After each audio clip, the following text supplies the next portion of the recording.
forms committee for white paper.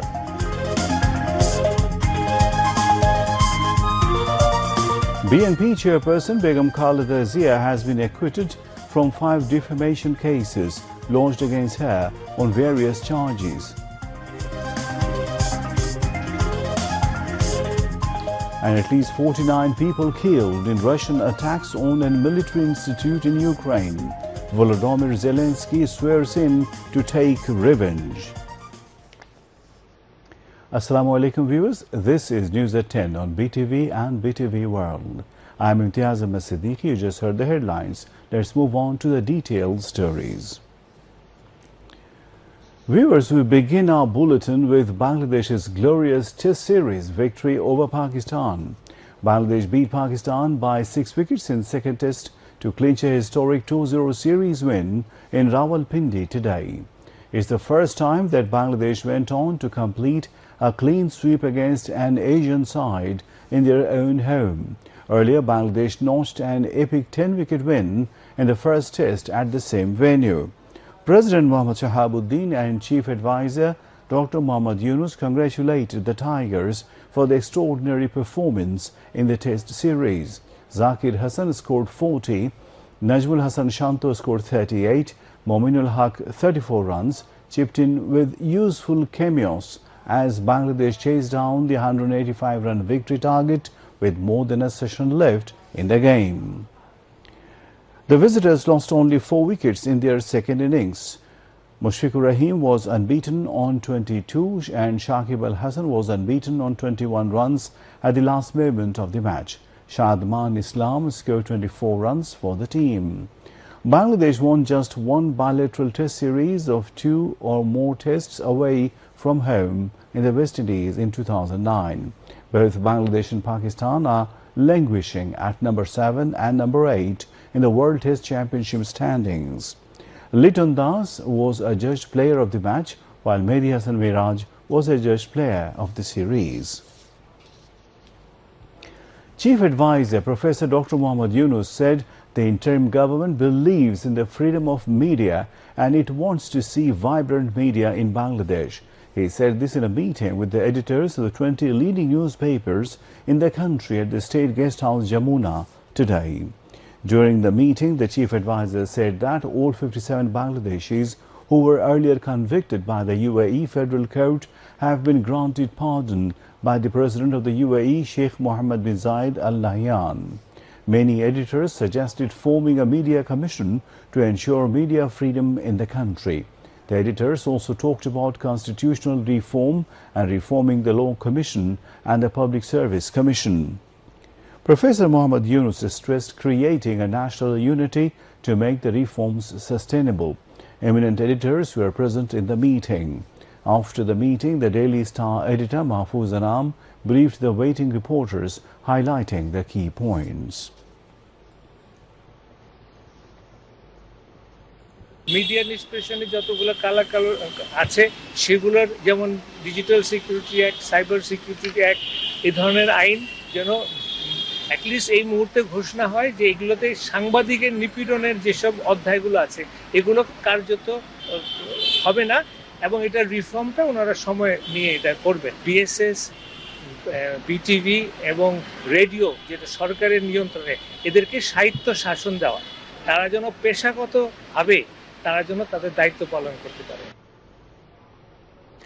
After the meeting, Chief Advisor's Press Secretary Shafiqul Alam and Deputy Press Secretary Azad Mojumdar briefed reporters at the Foreign Service Academy. Deputy Press Secretary Opurbo Jahangir was also present at the press briefing. The Press Secretary said the Chief Advisor requested the UAE President to pardon the convicted Bangladeshis. বৈষম্য বিরোধী ছাত্র আন্দোলনের সাথে সংহতি প্রকাশ করে যে protest করেছিল, যাদেরকে পরবর্তীতে ইউএইর ফেডারেল কোর্ট কনভিক্ট করে মাননীয় প্রধান উপদেষ্টা ইউএইর আমিরকে অনুরোধ করেছিলেন তাদেরকে যেন ক্ষমা করে দেওয়া হয়, তাদেরকে পার্ডন করে দিয়েছেন হিজ হাইনেস মোহাম্মদ বিন জায়েদ আল নাহিয়ান। ইউএইতে এখন ছুটি চলছে, সংশ্লিষ্ট যারা সংস্থা আছে বা মিনিস্ট্রি আছে তাদের সাথে কথা বলছেন, তো এদের বিষয় কি হবে এটার উপরে পরবর্তীতে জানাবেন। সম্ভবত হয়তোবা ওনারা ফিরে আসবেন বাংলাদেশে। মাননীয় প্রধান উপদেষ্টা সমস্ত পত্রিকাকে বলেছেন যে আপনারা লিখবেন, প্রচুর লেখেন, আপনারা জানান, এবং আমরা যদি কিছু কিছু জায়গায় আমাদের যদি দোষ ত্রুটি থাকে সেগুলো নিয়েও আপনারা বলেন, আমরা আপনাদের কাছ থেকে শুনতে চাই। এবং উনি বারবার বলেছেন যে উনি মিডিয়া ফ্রিডমে বিশ্বাসী, আমরা ভাইব্রেন্ট একটা মিডিয়া দেখতে চাই। Kuwait will recruit more human resources, including skilled workers from Bangladesh, in its effort to boost ties with the South Asian country. The outgoing Kuwait ambassador Faisal Mutlaq al-Adwani made the comments when he paid a farewell call on Chief Advisor Professor Muhammad Yunus at the State Guest House Jamuna this afternoon. Chief Advisor Professor Muhammad Yunus praised the envoy, saying he was a wonderful friend of Bangladesh and hoped that he would continue to play this role in the coming days. The chief advisor said Bangladesh hoped to build up a closer relationship with Kuwait.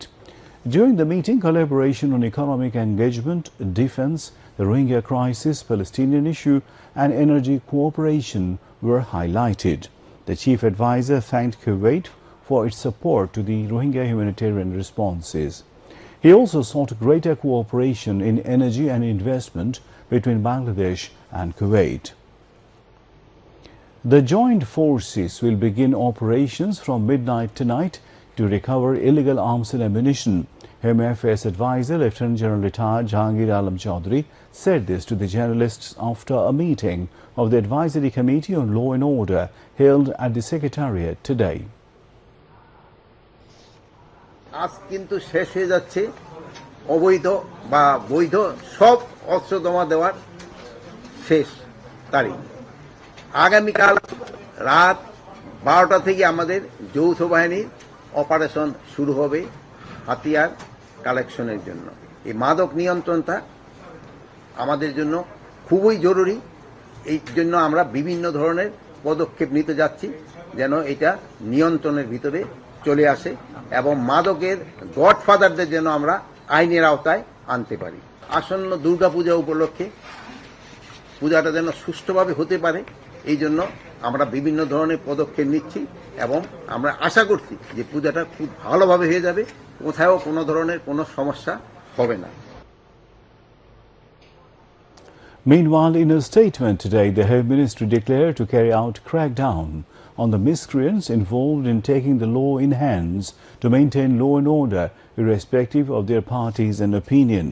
The statement said a gang of over-enthusiastic and vested quarter has been taking the law in hands when the government has called upon the United Nations to unearth the truth behind the deaths and injuries, to contain the student people mass uprising, to dislodge the authoritarian government, and initiated the trial proceeding. It added that in the name of protests, the gang has been trying to create unstable situation in the country through seizing various institutions, forcing people to resign, ransacking, setting fire, illegal searching, looting, extortion, tender manipulation, creating pressure on police to register cases on random basis, and attacking the accused on the court premises.